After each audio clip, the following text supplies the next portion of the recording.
doesn't fracture. Hey, doesn't matter. It don't matter what they say, we gon' talk anyway. Bell rings, mic check, let the real ones play. From the legends to the new blood climbing the ladder. Welcome to the show, it doesn't matter.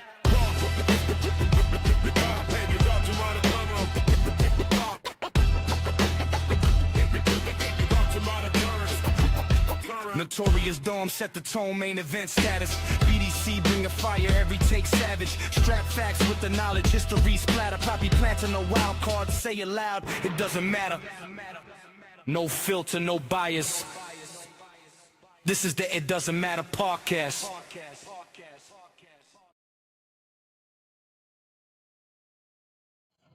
What's going on, guys? Welcome back to the It Doesn't Matter podcast. I'm your host. I'm Notorious One. I am Dom. I'm here with Poppy Platano. I'm also here with Stratfax. And today we are covering Judgment Day 2001. This is my choice because I never seen this show until now. And folks, if you're watching this on YouTube, sorry for the bright lights, but we are recording a little early today. Had some technical difficulties throughout the week, but still have to get you to your podcast and got to enjoy this one. Yes. Fellas, what's going on? Everything's good, baby. Hi. Everything good. Hi. Everything's good. Well, the tag team brackets is set. We'll be shooting that soon. Can't wait for that. I really can't wait. You know me, I love tag teams and how they work the ring. Strap, who's your favorite tag team? Demolition. All right. Just checking. All right, well, before we go into Judgment Day 2001, this past weekend we had some releases from TKO and the WWE, and one notable name that kind of hit me. I know it definitely affected Strap, Platano as well. Everybody was kind of surprised. Was the New Day and Kofi Kingston. When I first seen this, I'm like, damn, like I thought this guy was gonna be a lifer inside the WWE, and that was it. After Kofi Mania, kind of just dwindled. And he just stagnant. These guys turned heel. Big E never came back from his injury, and yeah, fellas, I know I was stunned. I didn't text Strap about it, but I text Platano because I know Strap was going to see it eventually. He would say something, and I woke up this morning and said, "Hey, I want to talk about Kofi." I'm like, "All right, well, I know it's affecting him some type of way." So, Strap, what are your thoughts on the New Day and Kofi Kingston parting ways? Well, it's all encompassing. The reason yes, folks, I did text Dom, and we chat all the time in various manners and ways, but I think if you know me on the show, I just think of things and it doesn't seem like it makes sense, but here we go. But yeah, why it's so shocking? Because just like you said, you would think that people like the New Day, Kofi, Xavier, and Big E, based on who they are, like they'd be around forever, lifers, as you would say, and they've been around such a long time. That's what brought Kofi Kingston to still my number one WrestleMania moment, Kofi Mania at WrestleMania 35. And such a huge moment. You're like, this guy he's made man. He's set forever. Yeah. And it just shows you that that's not the case. I mean, there's lots of things going on. The number one rumors, they try to renegotiate their deal, and their new deal was unacceptable. So, and instead of taking it, he instead of loving it, he decided to leave it. Both of them, and that just reflected on me. Things in my personal life. It's just like you invest so much of yourself into something, and you think, hey, I'm going to be part of this, forever or for a very long time. And maybe it's not so guaranteed. Maybe it's not such a sure thing, and is it okay? No one knows the future. No one can predict anything in their own life. If they did, they would win the Powerball. They would live in their dream mansion or house or whatever, and it's just reflecting on real life that, for whatever you think life is going to be, whatever you expect, whatever you anticipate, whatever you plan, sometimes a wrench will be thrown into those plans, and you're just going to have to adjust. In this very sense, like for Kofi, it's like, where is he going to go? Why do we as fans have to think about an actor's career path? Because we're fans. That's what we do. They entertain us, and we entertain ourselves in our brain about what's going on. I'm thinking, some people already post, it's like, wow, freaking Tony Khan would pay the money that he wants. I'm like, as an AEW fan, I'm like, man, no thanks. We don't want your cast-offs. We have our own people. Sure, they'll take whoever is good and available. Yeah, great. But it's like, don't have that. It's like, no thanks, Aleister Black. We're okay. Maybe take back an Andrade. Sure, Andrade is doing a great job right now. Cool, it works out. Kofi could do the same thing. He'll be great in AEW. He'll be great anywhere. Mm-hmm. Another random thought is like, hey, now maybe I'll actually get a chance to get my Kofi Kingston action figure signed, and I'll have time to actually talk to him maybe. I actually did run past Kofi Kingston at the Retro World Expo in Hartford once. I didn't stop and harass him. I didn't want him to punch me like CM Punk might punch a fan asking him for a photo. I just let him be, but it's like, hey, I saw him. Cool. I saw Bailey in the airport. Cool. I just left her alone, man. They're people too. But yeah, this whole Kofi Kingston thing. Sorry, I know Xavier Woods is in there too. I know, but it's just like, hey, nothing's guaranteed, nothing's promised, and where does he go next? Where do we as human beings and people go next in our lives? We don't know. We'll try really hard, and we hope for the best, and we can set ourselves up as great as we can, but it's just helping you learn a life lesson. Nothing's guaranteed. Doesn't matter what you did in the past, how great you are, how much you meant at one time, or, not a case of what are you doing for me lately, but, what's coming up next. So don't feel sad for Kofi Kingston in particular. We had a lot of releases lately, but don't feel bad for him. I'm sure, power of positivity. What better guy? Yes. What better guy? So we'll see where they end up, and we'll see where we end up. I end up. People end up in their lives, and you can only just hope for the best. So it's just a little bit of self-reflection from this news story of the New Day being released or whatever. But yeah, that's just what I wanted to say. It's just helps you reflect on your own life and think positive, be positive. It will be a new day. Yes, it will. Platano, where do you want to see Kofi and Xavier go? Honestly, I don't even want them to sign with anybody. I want them to just run the whole gambit, go through any industry, any company, and just go for the titles if they want to, or just make a name for themselves as their own, or maybe just maybe they're done and just they want to walk off to the sunset. I know Xavier, Austin Creed has a very good friendship with Kenny Omega, and them two going back and forth online with the video games, their rivalry going back and forth. I know they keep saying, "Hey, when you really leave from one company or vice versa, eventually we got to get our match in." So I think it might be just a quick one off with them guys if they ever do go with anybody. But I can also see them guys going in together at AEW because the Young Bucks actually want their who's the best tag team in the world as well. So it doesn't really matter to me as long as they're good, they're healthy, they're happy, and they're not like doing this for the bag. They're actually doing it because they love the game. 'Cause I know they've done very well merch wise, promotion wise. They're way beyond what most the guys are probably doing in the company right now. It's sad because Austin really put his heart and soul into the channel. He helped promote WWE 2K for many years and multiple other games as well. Um, it's messed up, but at the same time, I get it. Like if you feel like you're more valuable somewhere else or who you are, you're not taking chump change for what you really valued. So, hey, go somewhere else, make yourself valuable, and make them regret whatever the decision they had. But also, you gotta understand they're probably moving to a different direction as like before the Attitude Era. Let's go with the new age, and that's what it seems like they're going. They're getting rid of the old and going with the new. So either way, I just hope they land on their feet, which they probably will anyway. If they decided to do it mutually, that was clearly one of those things where, hey, whatever you're doing, I got your back, and that's much respect for both of them guys. I like to see both guys end up in TNA. I wouldn't mind seeing that.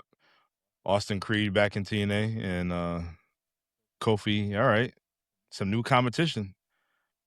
Highlight the X division. Put him in the main event scene.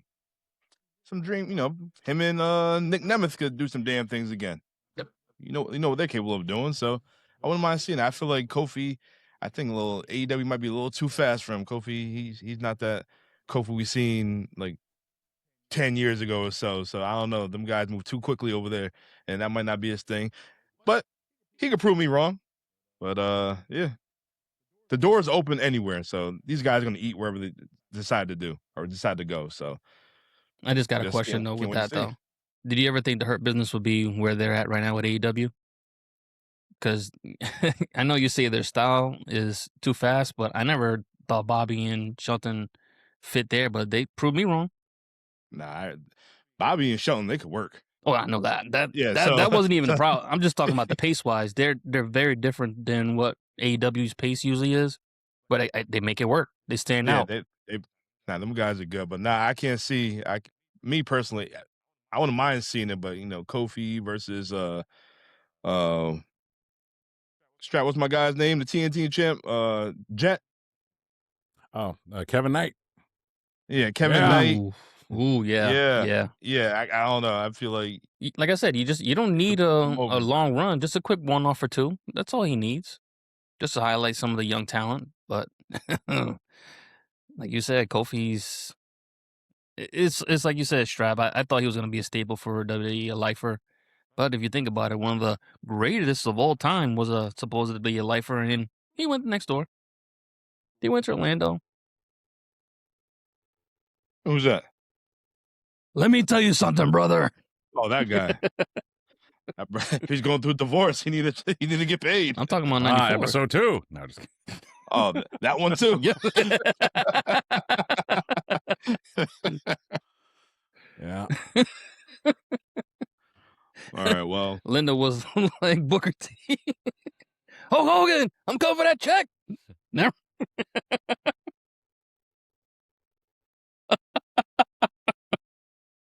Got to pay for them implants. Brooks and Nix. No, she fucked up. All right. Well, to all the guys that got released, you guys are gonna make out on your feet. Motor City Machine Guns, YS6, Aleister Black, Zelina Vega. See, that one is JC Mateo. I don't know what Aleister. Something about him, man. It's something I heard. Hold on now. JC Mateo.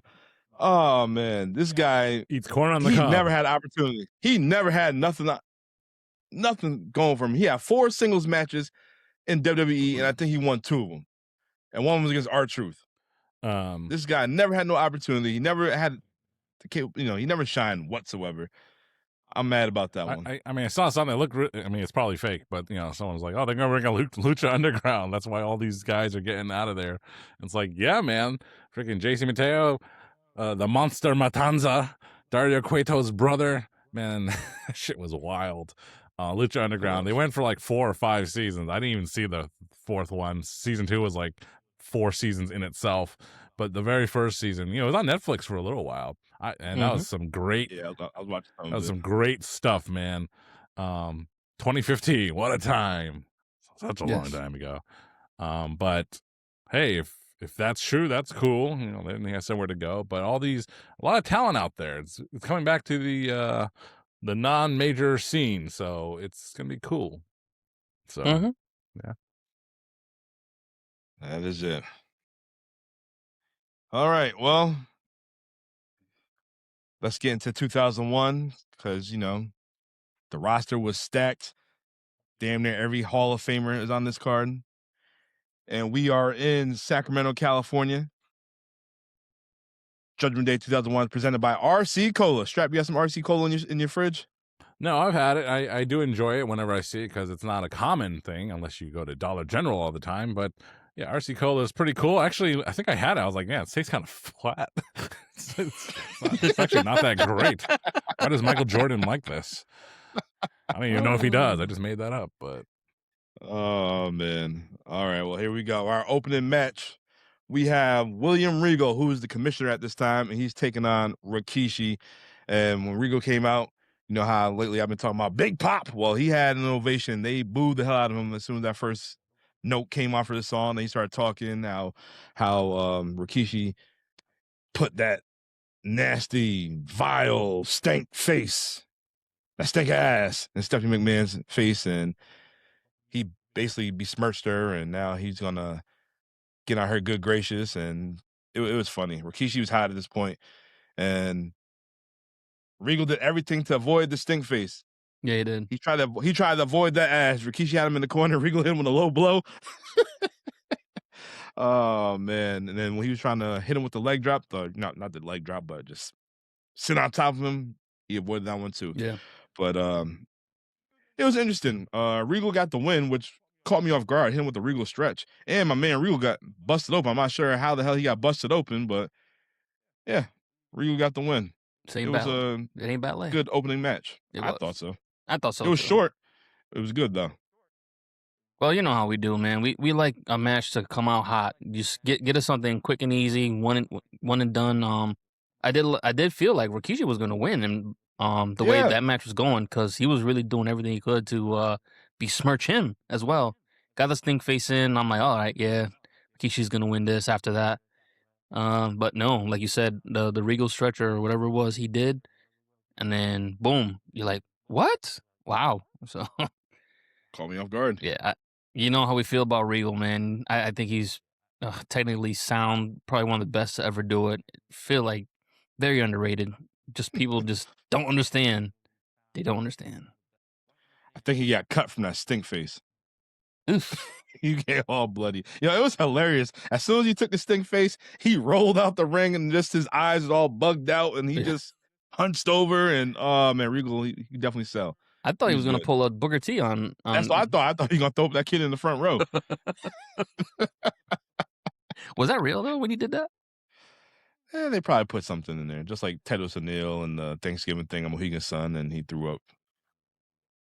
Remember that shit? Yeah. All you can eat turkey backstage, whatever. Next thing you know, he had the match, and I forgot what happened. They Ugh. start hurling all over the place. Ugh. Oh, he threw whose hat? Didn't he throw him like JR's hat or Mhm. JBL's hat, something I like think that? it was JBL's Yeah, because Ross was probably like on hiatus by then. he probably one cooking, using that seasoning. Oh man, Strap, what are your thoughts on Regal and Rikishi? Yeah, it was a not your typical work rate great opening match, but the very fired up the crowd like no one else can, and Regal, he is great. I mean, I don't know if anyone knows this, but like a lot of my facial expressions and tics come from him because the look of disgust, the look of disdain. So, that's all Regal, man. So he's the perfect guy for this kind of buffoonery. So maybe Tommy Lee Jones as Two-Face wouldn't appreciate him, like a wacky wrestling Jim Carrey. But yeah, it was a lot of fun, and Rikishi still being over, even though he did it for The Rock. He was a heel, not a couple Not of yet. months. No, Yeah, haven't done it yet. This is 2001, right? Yeah, 2001. Yeah, so Rikishi. This won't be happening until No, this is the Alliance. yeah. Yeah. So, Yep. Kishi won't do that till no, he ran over Stone Cold Next year. in 2000. no. It Oh was yeah, you're right. 2000. Yep. 2000, yes. Yep. All right, I'm out of here. So he was already healed and came back as a baby. Goddamn. All right. So does this match matter? Yes. Yes. Yes, it definitely does. William Regal versus Rikishi. Our next match, I definitely look forward to it, is a 2 out of 3 falls match. Not no Ultra Males rules match. It was a 2 out of 3 falls match. And the first fall is a pinfall match, pinfall only. Second match is a submissions match. And the third fall, if needed, is a ladder match for Kurt Angle's medals. And this match right here is Kurt Angle taking on Chris Benoit. They showed how Benoit took the medals from Kurt Angle and he stuffed them down his trunks. And then Kurt, at some point, got the medals back. He took his hand, went down his pants, grabbed it, kissed it. Oh man, it was funny. This is gold right here. Oh man, this Olympic was gold. Yeah, it was definitely Olympic gold right here. Oh man, I definitely enjoyed it, and these guys brought it. The first fall, it went pretty quickly. Benoit won with the angle slam. I'm thinking, damn, when the hell did somebody win with somebody else's finish before? You never really seen that. No. That was a shock for me. I was like, oh, we going Yeah, there? that was quick. It was quick. And then after he won that fall, Benoit won that fall, they played his music. Yeah. I'm like, why the hell they do that? They did this throughout the whole damn night. I'm like, damn. So that AV guy, he must be drunk in the back. Oh man. But it was good. And then after this, they go to the submission match. And Benoit went right to Kurt. Tried putting the crossface, but it wasn't happening.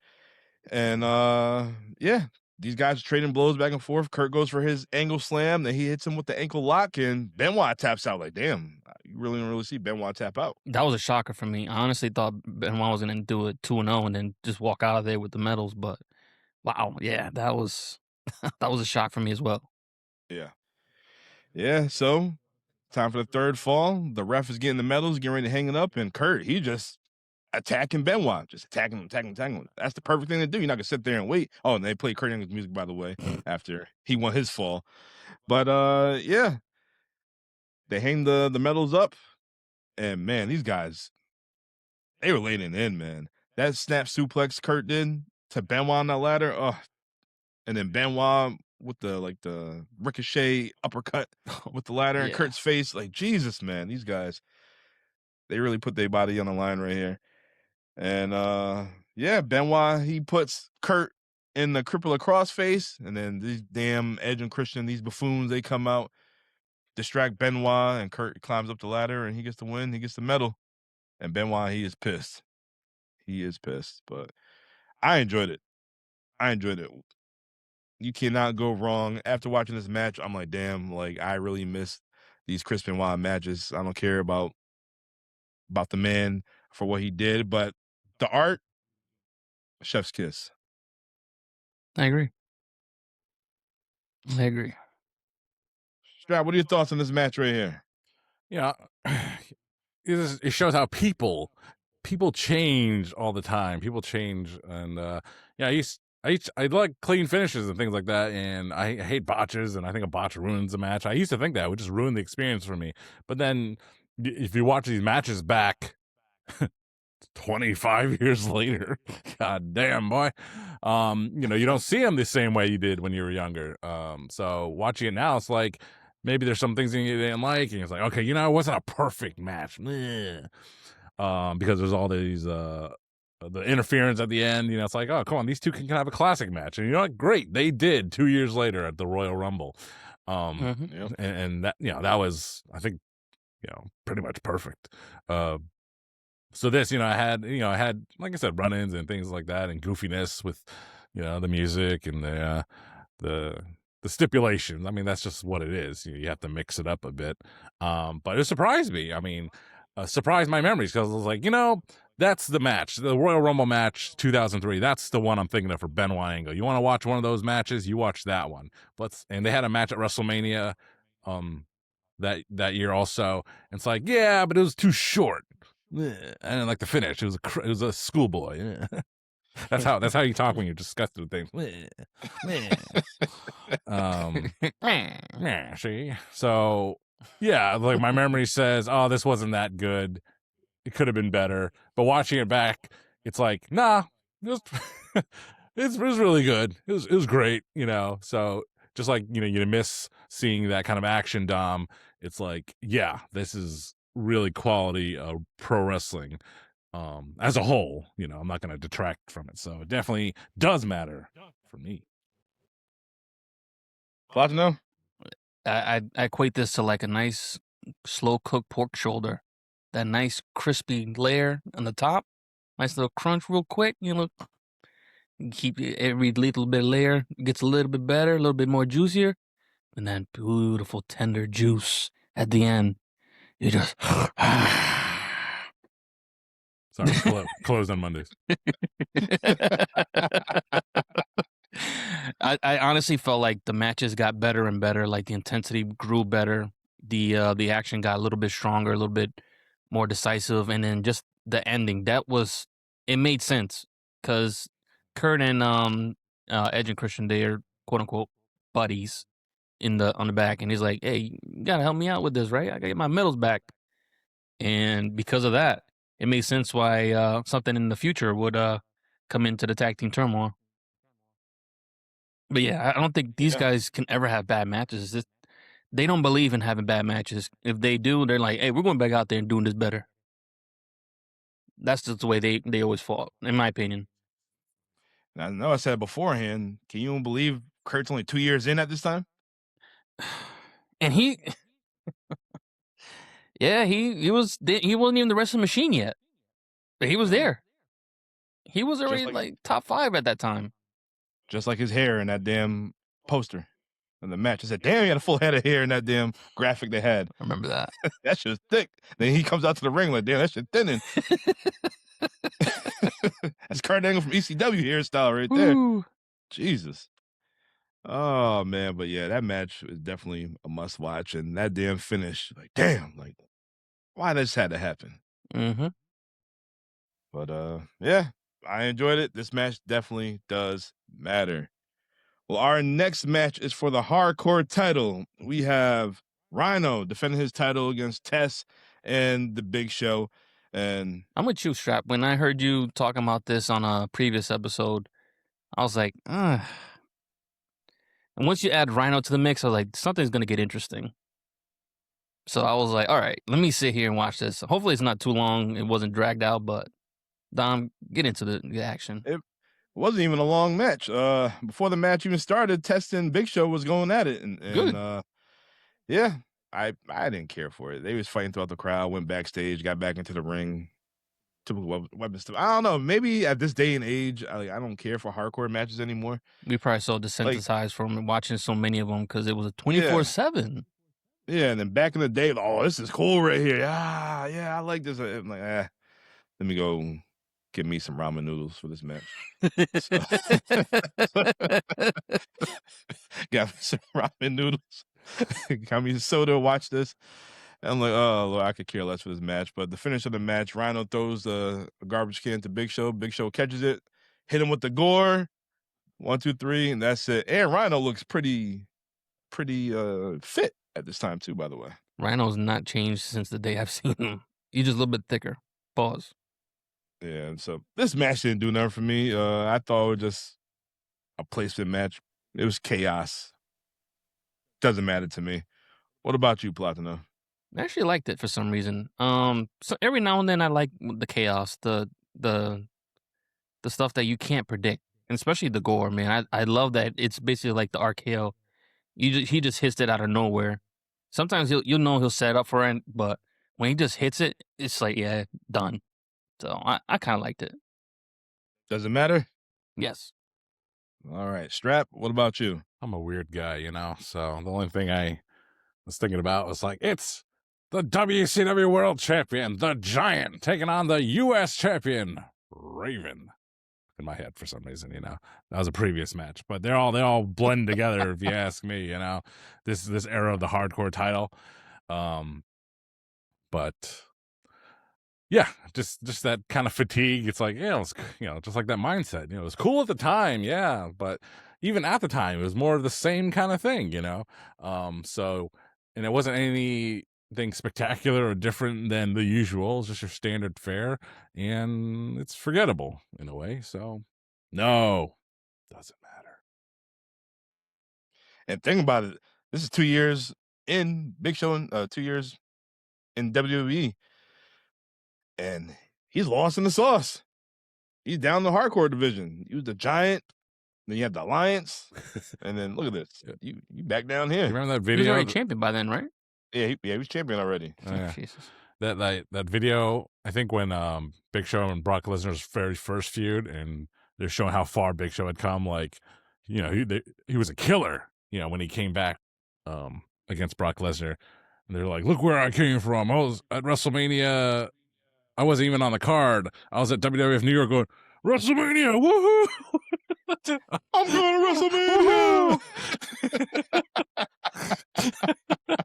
So, I love man. Show, man. He's a good dude. What a gamut. At access was Fan Fest was a little different this year. I think it kind of worked out better. I mean, instead of just having like, you know, some VIP guys and then the rest of the mid and upper card were at the free autograph sessions. This year, pretty much everyone had like a price. Okay. Damn. And so if you wanted to meet an NXT guy, it was like $30 in tax. If you wanted to meet Stone Cold, it was $300 something in tax. And, you know, everyone had a price. So I think that was cool because then, you know, maybe you'd get a better, because see, some dudes, they have some great photo ops. They have some great pictures. I don't know about the autographs, but at least they got great pictures. I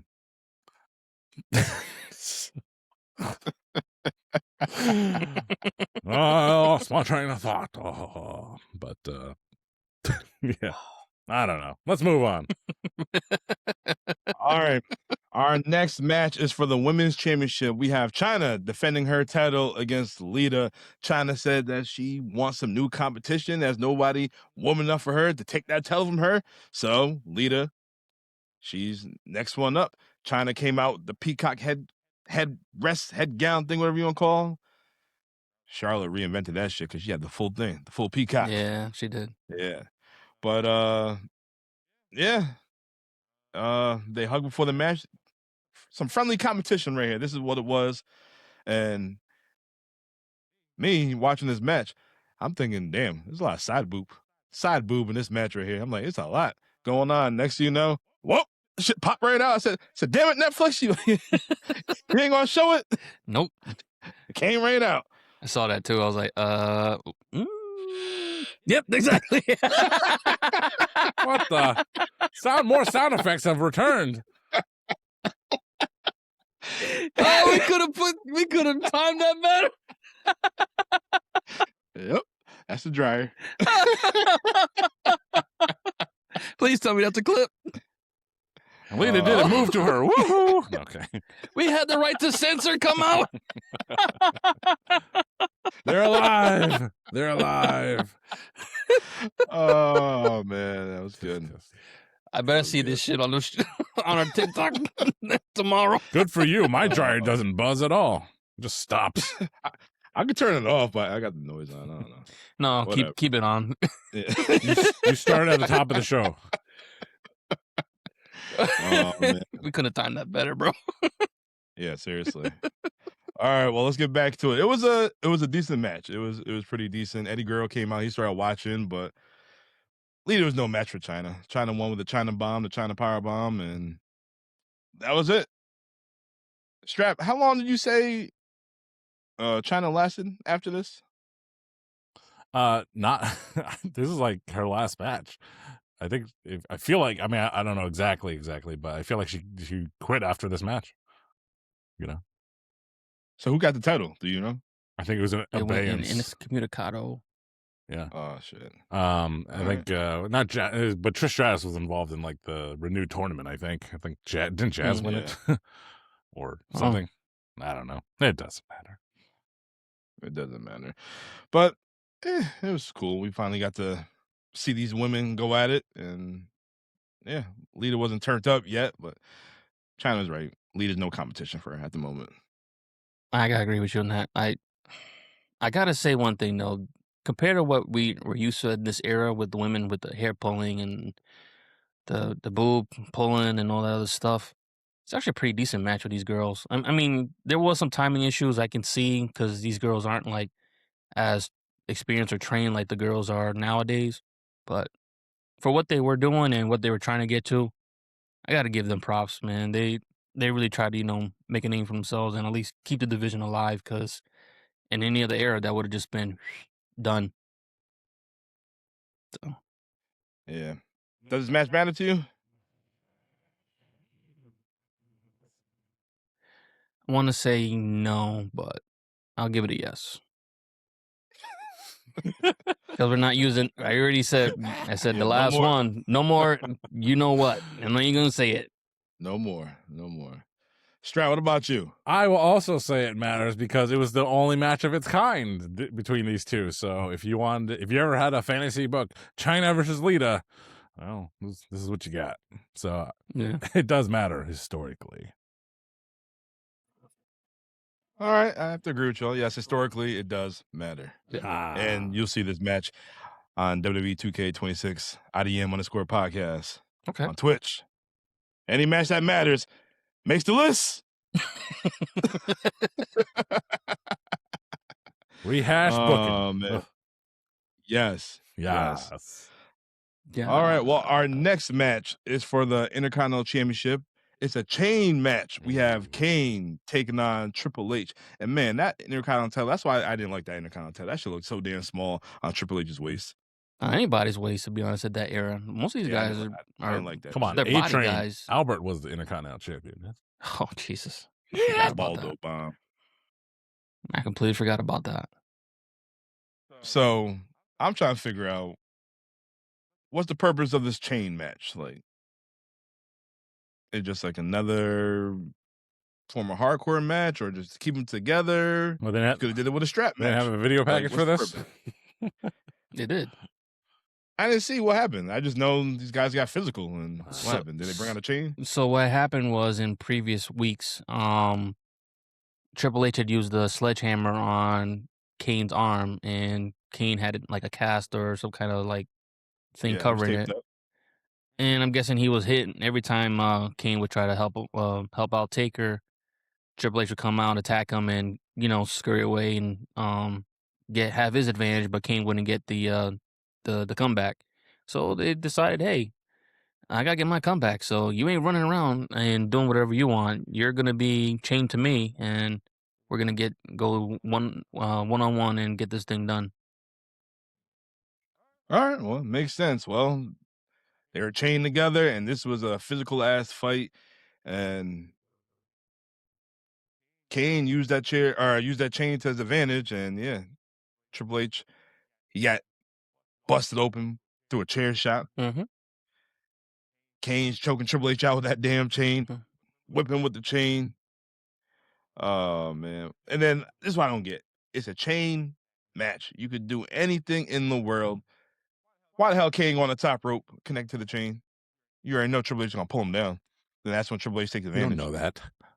I knew He- that. He might be groggy. He might, stamina just. Ooh, loopy. You already knew it was gonna happen. Maybe you thought more libertarians were on the top rope.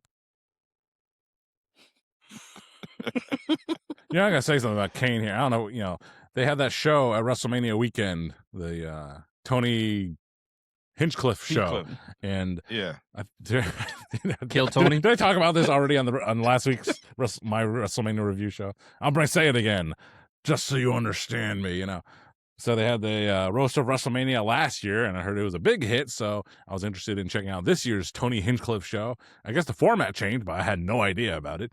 But it was just like a Kill Tony show, and I guess what he does is, he has random comedians show up in like a judging show. Like we all know what those kind of shows are like, and of course it's WrestleMania themed, so you had random wrestlers show up. Jey Uso showed up to yeet a little bit, make it. Yeah, he was only on for like 40 seconds. Well, 1 minute, but he did the best he could. But how the hell is he main event Jey Uso? I mean, like, come on, man. Freaking, he is so timid and shy. It's the weirdest freaking thing. That's why he has to wear sunglasses. Yeet. But, Stephanie McMahon showed up, and also Glenn Jacobs showed up. And, man, an Undertaker was actually on the panel, so he was sitting there on stage the entire time as like a judge, but he didn't really say anything because he's smart. But Kane goes out there, and he's a controversial figure as the mayor anyway, and he does some jokes, and it's like you can call them jokes. I think he was just speaking from the heart. It was even Undertaker's like. He was doing this for a different reason. I was like, geez, Daniel Bryan called Kane like the smartest guy in the locker room, maybe because he was threatening him with political action, when they're part of Team Hell No. But I'm not saying it was good. Glenn Jacobs coming out doing his little bit. I'm not saying it was good. I'm not saying that at all. But I couldn't believe they'd be so bold. But that's what people like about it, I'm sure. It's actually on Netflix. So I'm Yeah, gonna have to check it out. It's free on Netflix. If you Maybe. if you had a a great time watching that hardcore match with Test and the Big Show and Rhyno, and you went to go make a bowl of ramen, or you're gonna have to make a double with some soft boiled eggs and some fish cakes, because it's gonna be a chore to get through this Kill Tony WrestleMania show. Kobe heard fish cakes. Yeah.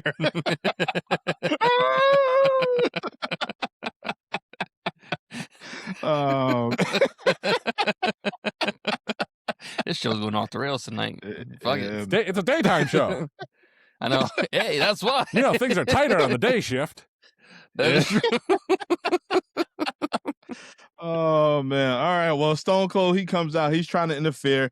He grabbed the steel chair and he nails Triple H, and Kane becomes the Intercontinental Champion. It's crazy how hyped the crowd was for a character like Kane. And mass wrestlers, they minus someone like Penta and Rey Mysterio, you really can't show your emotions because the mask is covering your face. You're not really like making your money because I could show you how I'm feeling, but Kane, it's more of he's gotta let his body speak for himself. Man, he had a hell of a baby face fucking pop when he was going up and getting his Yeah. comeback, and I was like, okay, like I never really seen this side from Kane like that, and I was shocked and surprised, and actually, I liked it, to be honest. Yeah, Tank Top Kane was different. Yeah, He showed he's more somewhat humanized at the time, so yeah. it was pretty dope. To me, I- man, this match matters. Yeah, it definitely does matter. Strap. Yeah, no, I know exactly what you're talking about. You know, Kane has had a lot of points, and he's had a long, great career in WWE, and he's had several bouts of being really super freaking over with the fans. And this was part of his time. You know, unfortunately, he got well, he would get injured later on, but or whatever. But again, he's had a long career, and yeah, he's really good. So this match right here, I mean, fucking Stone Cold, he's ruining his own pop by coming out early, but it matched the storyline because they were in that tag 2-man power tag trip. title feud. So it's Fools had all the belts. a little bizarre, but hey, it worked out here, and yeah, it definitely matters. It's a real captured the moment in time. It was a really fun match here. Yes. It matters. All right, so after this, we have a tag team turmoil match for the number 1 contendership for the tag titles. And the first tag team that we have is the APA. And they are taking on the Radicals of Dean Malenko and Perry Saturn. What a group right there. What a group. And last team to stand, they'll be your number 1 contenders. And I'm thinking at this time, like, damn, Dean Malenko did not belong here. He does Yeah, not. I gotta agree with you on that, man. It's tough to say that because we know Dean to be like a mat tactician, especially with that cruiserweight division. I used to love that. That seeing him in WCW with the cruiserweights, he was the most different out of all of them because he wasn't doing all the high flying stuff. He was the ground and pound guy. He's the one that stood out in the cruiserweight division, in my opinion. So seeing this, I was like, ugh. I hate to say, yes, they say size don't matter except for Rey Mysterio, but yeah, Dean Malenko, no. You got Bradshaw, you got Farouk in the ring. Oh, hell no. Yeah, sorry. Hell no. I'm surprised he didn't take that clothesline from hell. But Saturn, he got the big spine busted by Farouk, and that was it. It was short and sweet. I'm pretty sure they all like Dino. That's probably why. Yeah. Well, after this, we get the Dudley Boys. So I'm like, all right. So I'm trying to remember, did we ever get a Dudley Boys and APA matchup? I'm pretty sure we did a couple times. Probably when they first came in '99 or so. Yep. I'm guessing they would. Like, welcome to the big leagues. Yeah, they It passed was the probably test. they was probably the acolytes at the time. They probably weren't the APA. So I guess that's probably when it happened. Yeah, well, the fans, they're chanting, we want tables. And the Dudleys hit all their signature spots. Devon's going for the table. And He them missed it. damn Holly cousins came out of nowhere and put Devon through the table. And Mhm. JBL hits the clothesline to hell through Bubba. And yeah, APA, they advance again. Dudleys are eliminated. That was crazy. I was shocked. I figured the Dudleys might take that one. But What? I wasn't surprised. Let me ask you this, as cheering, you know, you do some backyard wrestling, and if you're trying to do the 3D, Abel, which part of the 3D do you want to do? Bubba. Dom. Bubba, of course. I want to hold him, crotch in my face. Then you're doing it wrong. That's how you do that. Anyway, some worker bee here. No, my friend Kirby, he always, he said, he's like, yeah, everyone wants to do the cutter parts. Like, I actually want to do the Devon part. The fact that the fact that he's gay has nothing to do with the fact that you just said crotch in the face. Kirby, you know I love you. You know, welcome to the family, Kirby. He hangs out with my cousins, the trans. But how they doing? They're here and there. Them, it, shit. No, but yeah, it's like everyone wanted to do the Bubba part, the cutter part. But Kirby was the only guy that ever said, like, I'd like to do the Devon part. It's like, and so that's why I asked you guys that. It's like, yeah, consensus. You want to do the Bubba cutter part. For the last app, which one would Kirby want to be, Devon or Bubba? We know where he's going. He's giving that headbutt. Now, Rico. Yeah. Come on. So come on. good. I don't want to do the West Side no more now. Rico shows up to that match with that back that ass up t-shirt, and Rikishi's like, take that shit off. I didn't mean it. Oh, man. Is he signed to anybody, man? I do want to just sit down and have at least 30 minutes with Rico, man. Damn, John, you was out there for 2 years. You ain't see Rico out there? He a cop. Las Vegas. Yeah, some of those fans, man, they met a lot of people. I'm like, first of all, how did you have time for all that? That's what I want to know. True. But I didn't see any Rico this year. I mean, he's done some appearances, and he looks great, and he's in costume too. But I didn't see anything about him this year, though. So I'm trying to find him. Yeah, tell him I love you. We do. Man. We do. We Yeah, did. get him on the show. Here's some stories. Quite a Oh, list. yeah. IDM favorites: Sid, Rico, Lex Luger, not Christian. Well, our next tag team we have a former guest. We have X-Pac and Just Incredible with Albert, also known as the X Factor. And Strap used to like the X Factor. That's what if you call You did say Albert. that. I'm Albert, the X Factor. That's wild. Why did X-Pac shave his beard? Maybe a Kurt Hennig was hanging out backstage and X-Pac fell asleep and he decided to. Oh shit! That is true. Just like his eyebrows. I saw this clip. It was with Kevin Nash. He's doing some kind of interview. I don't know if you've seen it. Maybe not. But he's like, it's a very short. It's a short. So he's like, Kurt Hennig, what an asshole. Obviously, he loved him. He loved him, but he's like, Kurt Hennig, such a freaking ribber. You know what he did? So they used to drive together.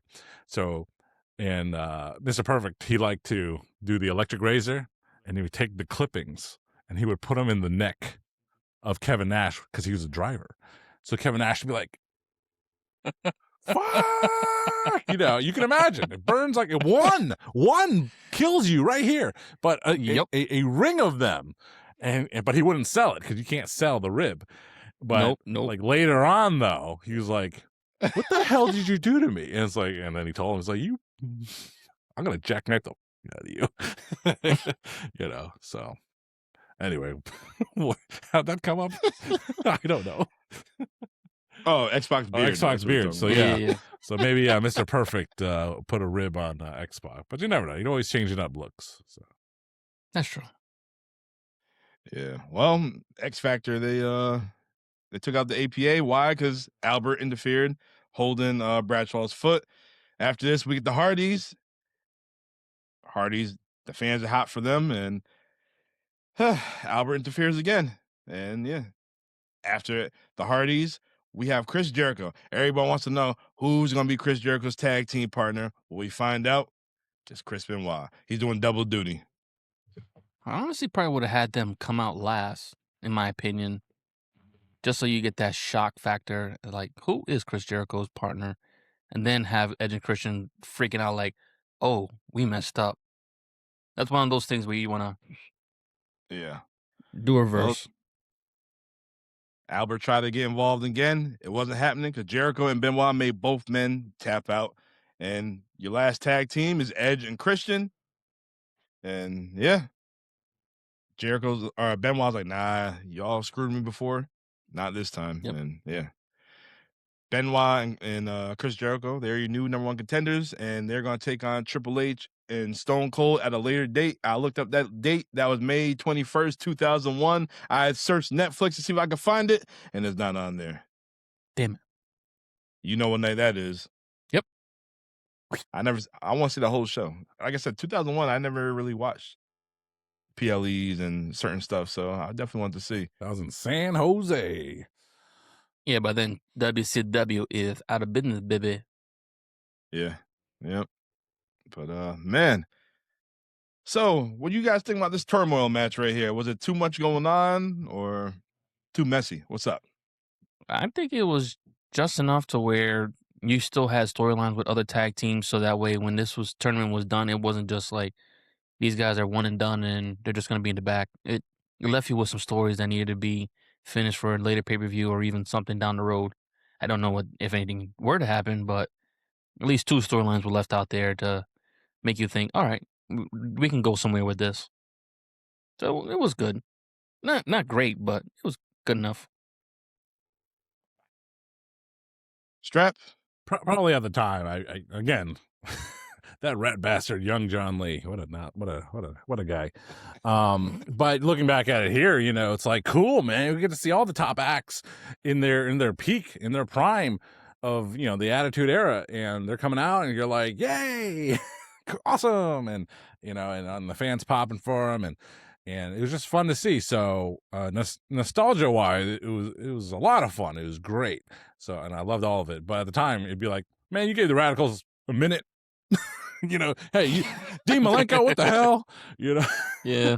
So in that sense, it's like but nostalgia wise, it was very, very fun, very entertaining. So, but to gauge it in the middle, it's like it definitely advanced the storyline of a lot of programs, set things up. So hey, it matters to me. It was very effective pro wrestling here.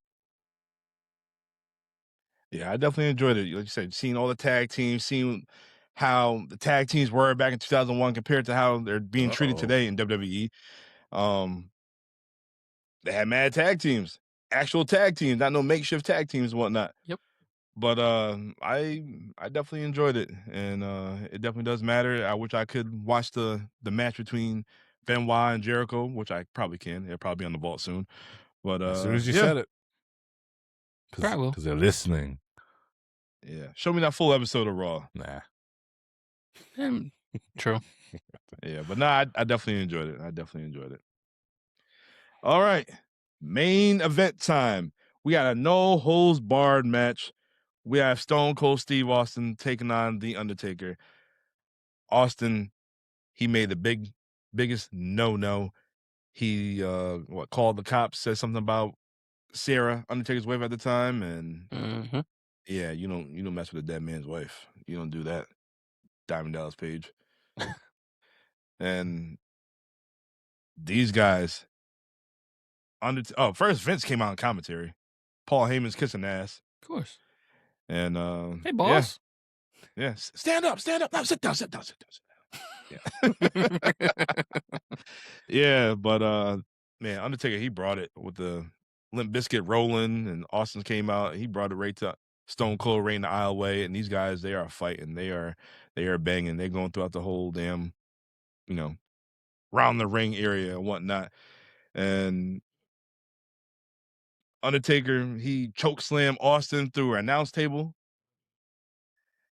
Undertaker gets bloody by the monitor. Mm-hmm. And then Stone Cold, he was swinging that damn chair on Undertaker. Like damn, bro. Like, I know, you working with your friend, you could, put a little oomph into it. He kept getting up, gave him the bird, hit him with the stunner. I was like, that shit, match is over. Nah, Undertaker kicked out. I was like, oh shit. I was shocked. I was shocked. I thought I thought that was it right there. The Then after crowd this, pop when that happened. Woof. yeah. Undertaker, he is getting mauled, but then he gets back up and then he hits Austin with the choke slam. Then he started beating him with the damn steel chair. And then Triple H comes on out with that damn sledgehammer. He tries to nail the Undertaker, but wasn't happening because he's getting whooped now. Mm-hmm. And then Taker, he's going wild on the chair with Triple H. Austin still, Vince, he breaks the count. Then Taker's whooping on Vince. The Austin's grabbed the steel chair. Bang! He missed again. This time he hits Vince, which I don't know how the hell he didn't even go for Undertaker. He just went right over Undertaker, just hit Vince in the head. It was pretty cool. And then Taker gets hit with that damn sledgehammer. Austin, he rolls over, just gets on Undertaker. 1, 2, boom! The pyro goes off. Kane, a delayed reaction, and yeah, Undertaker or Stone Cold won. I'm like, damn, what the hell? The only thing I can say about that, I'm finally glad that when there's someone coming down the aisle to interfere and they're going for the cover, they don't just get off the pin. Get the Yeah. damn pin. You know you're down your last luck. Get that damn pin, roll out, and just get out of there. Especially if you're a heel. Doesn't matter if you're winning or losing. Get that pin in. It's gonna take him at least 3-4 seconds before he gets down the aisle. You need that 1, 2, 3 within that, and you're out of there. Don't worry about that damn music. Let it play out. Just go Well, for the win. Who messed up more, the AV guy or Kane? Kane. Should Kane get down there first before the music or in the pyro? Whoever it was, it doesn't matter. Just all I know is Kane should have been coming out, in my opinion, before the count When happened. Triple H got there, I don't know, bro. that's what you would think. I don't know. I didn't book it. You would think, like, damn, like 1, 2, boom. Kane's just right there at the ramp, at top of the ramp. He was nowhere close Yep. to that damn ring. So somebody messed up. I would have had Kane go in before the pin, get the cover in anyway, and then 1, 2, 3, and then roll out. That's just me, though. Yeah. Well, hell of a main event. Chaotic finish, Mhm. but this is how it was. This is still Attitude Era, so this is definitely how it was at the time. Guys, what do you guys think about this match? Overall, Platano. This match had just about everything Yeah. in there, like brawling, hardcore stuff, interference, false finishes. It had pretty much everything you could want, and then the crowd work, man. Whew. Oh yeah, the crowd was on fire. The crowd was Literally. loving everything that Taker was. I think they honestly did not want to see Stone Cold with the belt with his heel run. But also shout out to GR, man. Shout out to GR. He makes you as the viewer want to cheer for the Undertaker. I know Stone Cold is his boy, and he behind closed doors he's friendly with him. You know, goes down to his ranch and does whatever. But he played it like the good guy. He's like, I know he's like a friend of me, but he's the enemy right now. He's basically saying, cheer for the Undertaker, make him just an important role in this era, and it all just meshed perfectly well. You got the good announcer right there. The crowd work was perfect. Them guys are hitting on all cylinders at the time. Yep. If you close your eyes, it wouldn't even matter what you seeing. You would know in there. You just could hear it, and you're like, all right, this match went very well. So I'll just go with that, and it does matter. Strap. You know, it's peak attitude again, peak form, peak attitude, and it's very well done. But even then, even now, it's like the Undertaker and Stone Cold. I mean, great, legendary Highway to Hell SummerSlam, and they would Cold Day in Hell, and they would just wrestle a billion times at Over the Edge, even. But you just get a little tired after a while. No matter how many times you change the makeup and the attire, unless you're Stone Cold, then you wear the same attire with different knee braces. But yeah, overall, yeah, it was very well done. It was just too many shenanigans. While we could give it a pass and appreciate it in some of the other matches on this card, it's like by this point, it's like, okay, but that's what it is. It's just some overbooked madness. But I would still give it the edge. It's still, you got two absolute pros in there doing the damn thing. So I'll give it it does matter. But it does get a little tired after a while. Like Strap said, these guys had a lot of matches, and I haven't seen this one before, so it definitely matters to me. It was good. I enjoyed it. Mm-hmm. Like I said, the finish was a little chaotic, but it's Attitude Era booking right here. Peak WWE, WWF. Judgment Day 2001, it does matter. Mm-hmm. Yes. But next week, BDC will be back. Why? It's his choice. And we are taking it back to, I got to look to see what year is this we're doing right here. Hold on 1 second. Got to look. I got to scroll all the way back. Because we are taking it to 1984, fellas. Oof. 1984. Why? Because we are doing our first WCCW, World Class Championship Wrestling show. Ooh. We are doing Parade of Champions. And this is a tribute show to David Von Erich, who, obviously you know the story of the Von Erichs. And yeah, it's his memorial show, and I'm going to run through the card right quick. In our opening match, we have the Junkyard Dog taking on the Missing Link. So a dog versus a cat. Okay. Yes. All right, we have a mixed tag team match. We have Gentleman Chris Adams and Sunshine taking on Gorgeous Jimmy Garvin and Precious. Sunshine. Remember the Titans? All right, after this, we have Butch Reed taking on Chick Donovan. I don't know who that one is, but I heard that name plenty of times. I think he's still around. I think he might have just retired, some shit like that too. Wow. Chick Donovan. All right, so after this, we have Kabbalah taking on the Great Kabuki. Ooh. Which voodoo's going to work tonight? Gonna find out. All right, so we have a tag team match for the NWA Tag Team Championship. We have Rock and Soul, Buck Zumhoff, and Iceman King Parsons. Ooh, wow. Taking on no wonder why they didn't make the tournament. The Super Destroyers made the tournament, so yes, they made the list. Gee, I wonder who voted for him. Somebody. Mm-hmm. After this, we have a 6-man tag team match for the WCCW World 6-man Tag Team Championship. We have the Von Erichs. We got the Daddy Fritz. We have Kevin Von Erich and Mike Von Erich taking on the Fabulous Freebirds of Buddy Roberts, Michael Hayes, and Terry Bam Bam Gordy. Freebird, Bad Street. No Jimmy Garvin yet. It's Buddy Roberts. Wow. Yep. And then your main event for the NWA World Heavyweight Championship, we have Kerry Von Erich taking on, the Nature Boy, Ric Flair. And we are in Von Erich country. We are in Texas.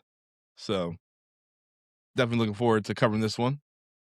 I've been dying to see what the hype was all about when they were in Von Erich country, because I've heard so many stories. I haven't had a chance to sit down and watch, but we might get a little taste of it, baby. We might get a little bit. Well, if you guys want to check it out, it's on WWE Vault on YouTube. It's up there. Better still be there by the time I'm done. Well, that's it.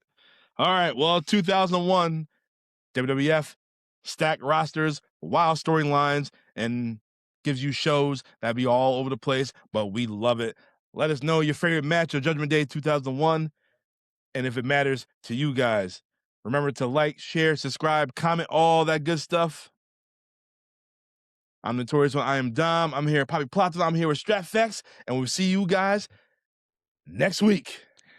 Boom. If you don't like that, there's an iron claw coming for you next week. Ah.